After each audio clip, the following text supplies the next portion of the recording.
La autoridad de la palabra en la iglesia, así se llama nuestro mensaje.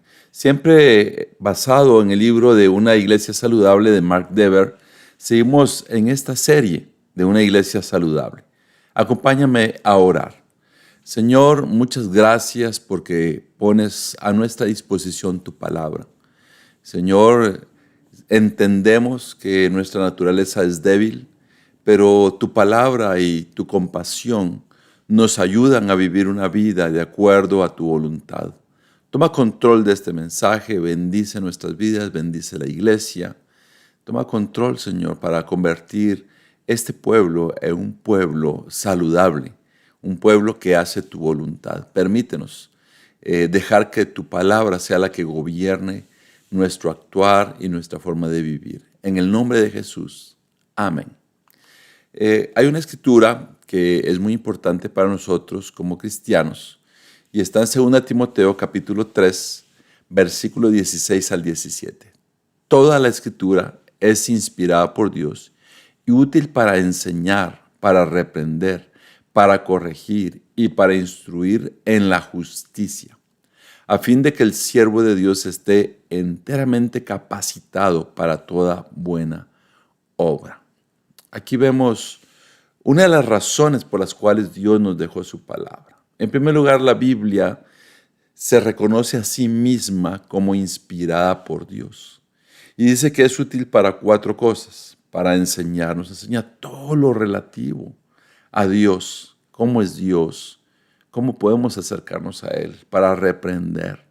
Nos dice qué es lo bueno y qué no es lo bueno, para poder decidir hacer lo correcto en nuestras vidas. Nos corrige, nos ayuda a entender qué estamos haciendo mal.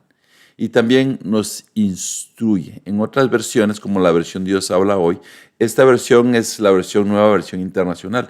Pero la versión Dios habla hoy dice, nos educa. O sea que nos enseña, va paso a paso instruyéndonos. Y aquí está el propósito en el versículo 17, que estemos capacitados para hacer toda buena obra. Leeremos 2 escrituras que nos ayudarán en este primer punto, que se llama la palabra como autoridad final. Si te das cuenta en la imagen, hay un cimiento, algo que será una columna, y eso es la palabra de Dios en nuestras vidas. El Salmo 19, versículo 7, y también la escritura en Isaías 48. Vamos a leer esas 2 escrituras, así que por favor acompáñame al Salmo 19, versículo 7. Salmo 19, versículo 7, dice, la ley del Señor es perfecta, infunde nuevo aliento, el mandato del Señor es digno de confianza, da sabiduría al sencillo. Cuando se refiere a ley, en muchos pasajes de la Biblia se refiere a la Torá, a los primeros 5 libros de la Biblia, que significa ley o instrucción divina. El pueblo de Israel se basaba su conducta en obedecer lo que la Torá le decía que hiciera. Y también en Isaías 40, acompáñame por favor a leer Isaías 40, versículo 8. Isaías 40, versículo 8. Dice, la hierba se seca y la flor se marchita, pero la palabra de nuestro Dios permanece para siempre. La palabra del hebreo dabar dice que es una cosa, asunto, y implica poder y acción, y dice que esa palabra de Dios permanece para siempre. Nosotros en este mundo solo estamos de paso, pero la palabra de Dios estaba antes, está hoy y continuará para siempre después de nuestro pasar por este mundo. Entonces, la autoridad final en el pueblo de Dios, en nuestras vidas, debe ser la palabra de Dios. Sabemos que no es fácil obedecer la palabra de Dios, por lo cual tenemos que tener una relación con Dios, de pedirle a Dios que nos ayude a obedecerla. ¿Cuántas veces le pides a Dios que te ayude a obedecer la palabra de Dios? Entendemos que muchas veces el deseo de obedecer la palabra de Dios viene desde adentro del corazón Y en muchas ocasiones hay algo en nosotros que nos impulsa a tener ese deseo de obedecer la palabra de Dios. Sin lugar a dudas, es algo que nos construye, que nos instruye, que nos forma, que tenga esa palabra final. Un hombre le dijo a un pastor: ¿cómo me gustaría seguir mi corazón? Y el pastor le respondió: ojalá desearas mejor seguir la palabra de Dios, así como deseas seguir tus antojos. Esto es bastante impresionante porque muchas veces pensamos seguir nuestros impulsos, nuestros deseos, nuestros impulsos del corazón, en lugar de detenernos y decidir seguir la palabra de Dios. Un niño le dijo a su maestra: es que mi papá me castiga con versículos de la Biblia. Entonces la maestra le respondió: entonces eres un niño sumamente bendecido.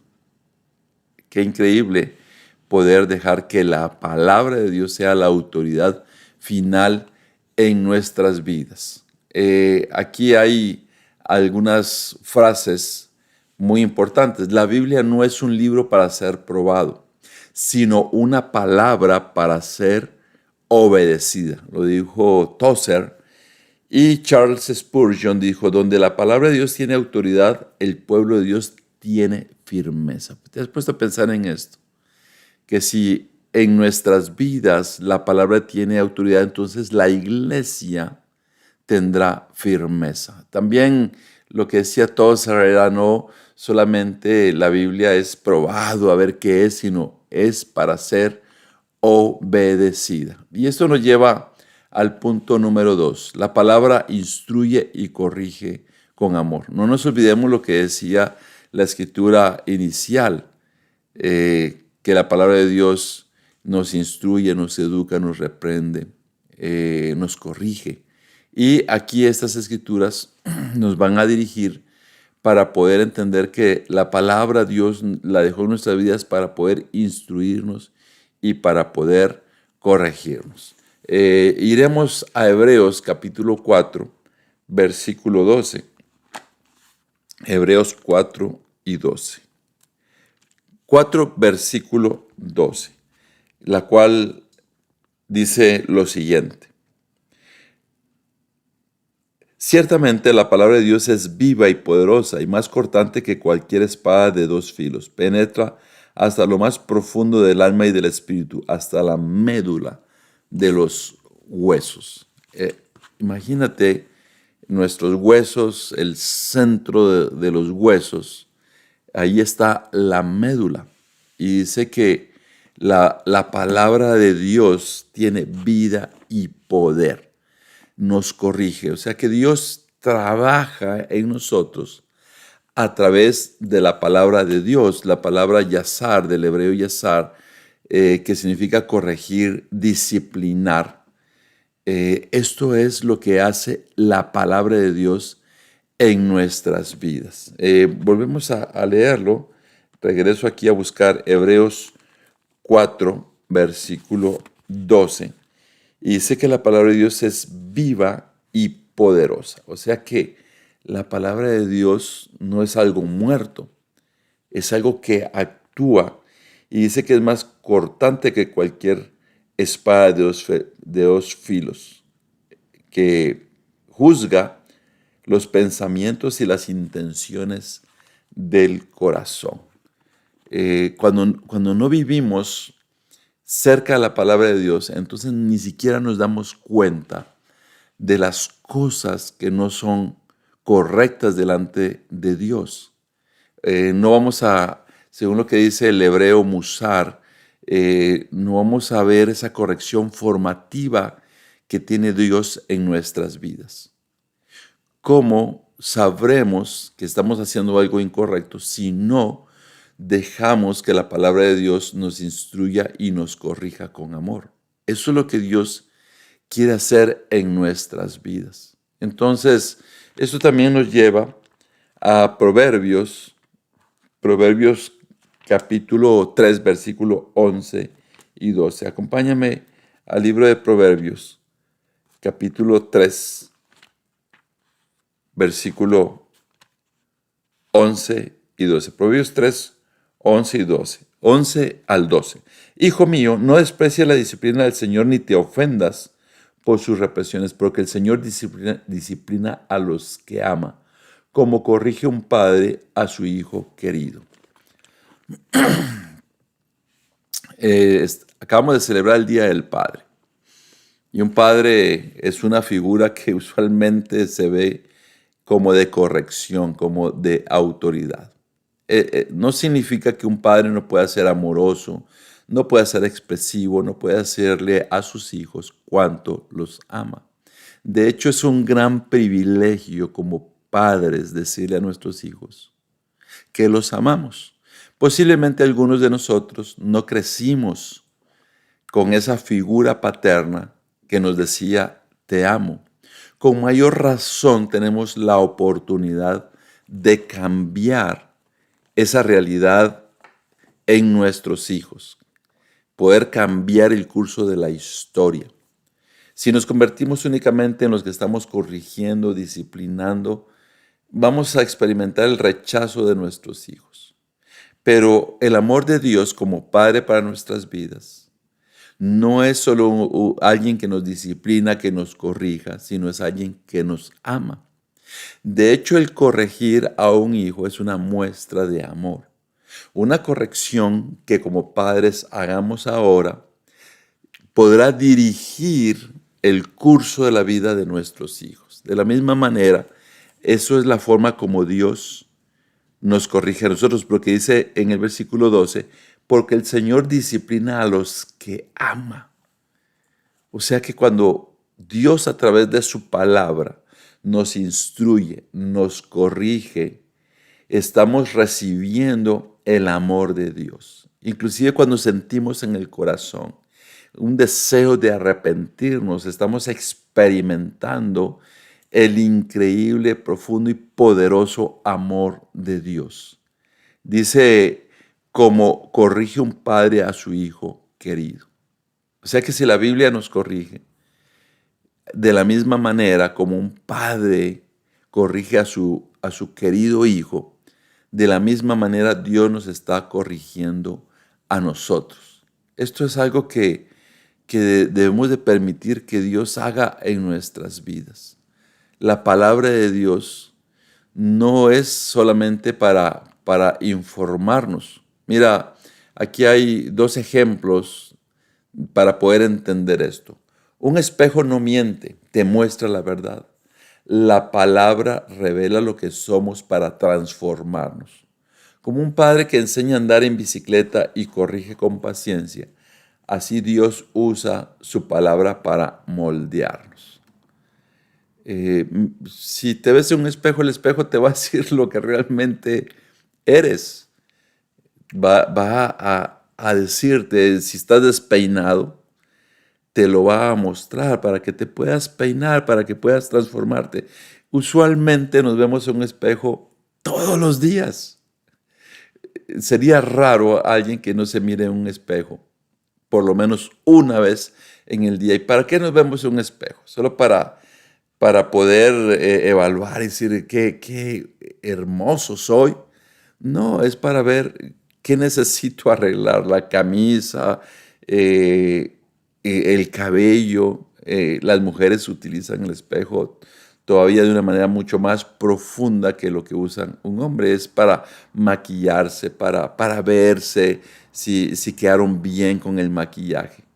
Y también otro ejemplo de la instrucción es, aquí nos da un ejemplo como un padre que enseña a andar en bicicleta y corregir con paciencia a su hijo o a su hija. Lo va deteniendo, lo va ayudando. No está el ejemplo de cuando un padre enseña a manejar un automóvil. Ahí la paciencia es puesta a prueba. A menudo se cometen muchos errores y la tendencia es perder la paciencia. Recuerdo en una ocasión enseñándole a manejar a mi hija que yo le decía, para, y no paraba. Eso fue durante la pandemia y solo recordarlo me da risa porque Era una intersección y, y el detalle es que si no para, puede venir un carro y puede terminar en un accidente. Son momentos donde recuerdo que levanté la voz, ¡para! Entonces, no puedes entender que te digo para en lugar de continuar. No es el mejor ejemplo.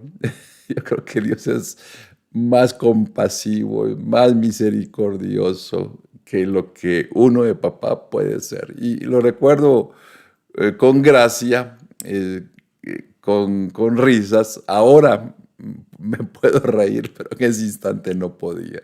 En ese instante casi me agarro el tablero, casi oprimo el freno con la mano, porque es verdaderamente difícil estar en una situación de riesgo. Aunque el ejemplo sí va, de que uno como papá está diciendo que haga algo en lo cual se involucra inclusive la vida. El no frenar a tiempo, puede ser que otro vehículo venga y que haya un accidente que nos pueda dañar físicamente.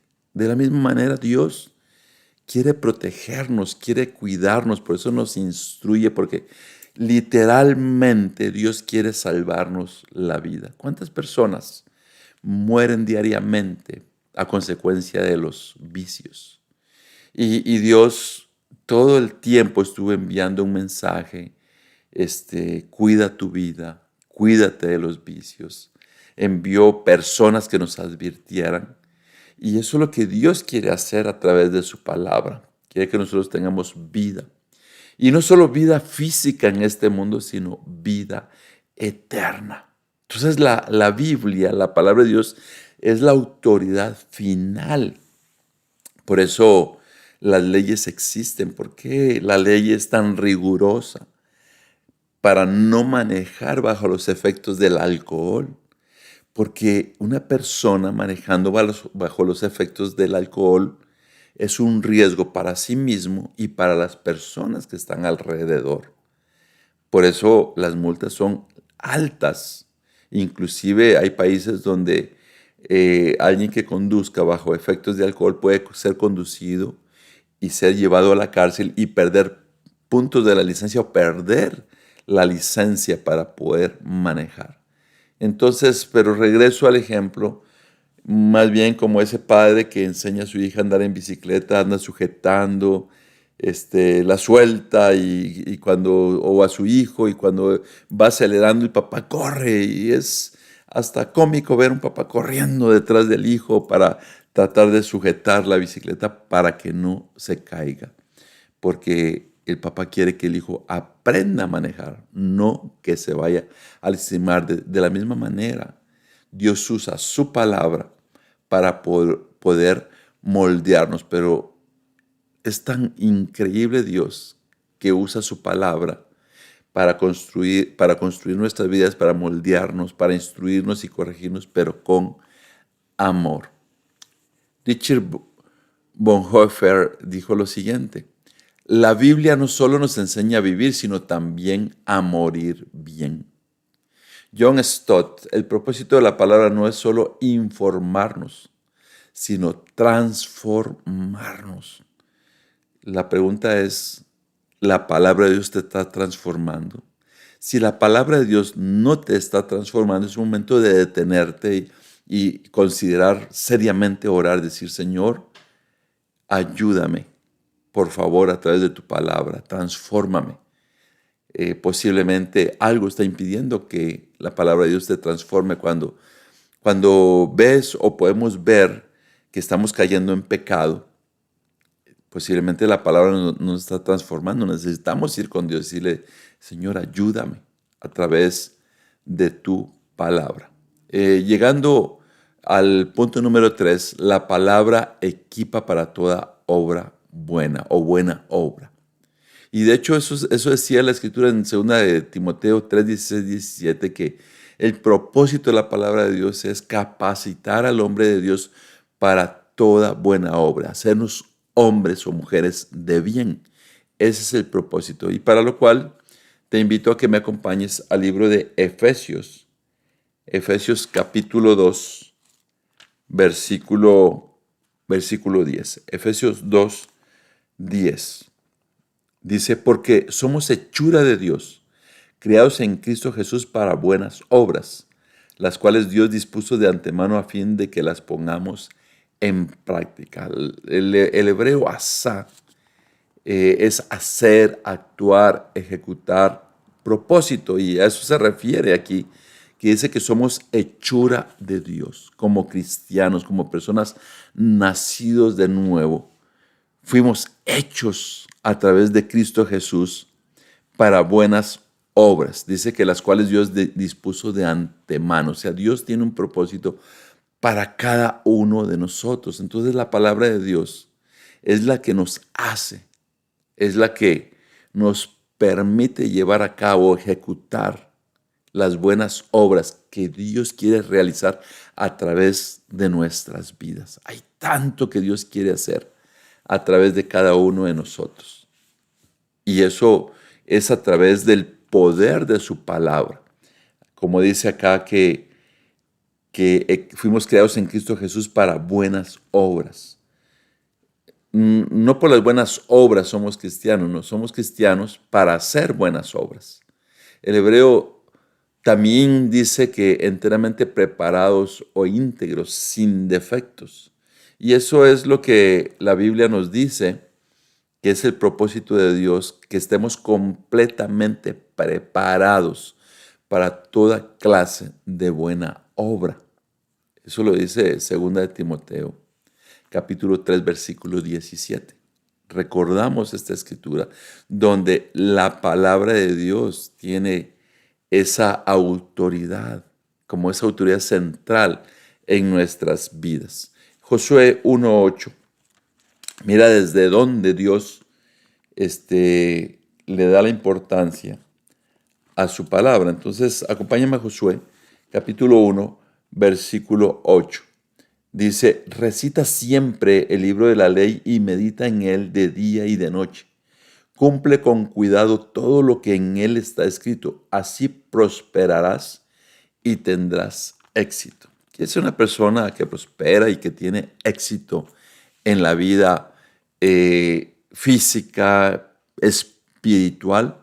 Es a través de la palabra de Dios. Ahí es donde nosotros encontramos en la meditación de día y de noche. Todo el tiempo tenemos la oportunidad de que Dios nos prepare a ser personas con integridad, sin defecto. En otras palabras, preparados completamente para hacer el bien o para hacer buenas obras. Entonces la palabra es la que nos equipa, la que nos construye, la que nos hace para que nosotros actuemos de acuerdo a la voluntad de Dios, haciendo buenas obras. Aquí tengo dos ejemplos que nos pueden ayudar para ilustrar este punto.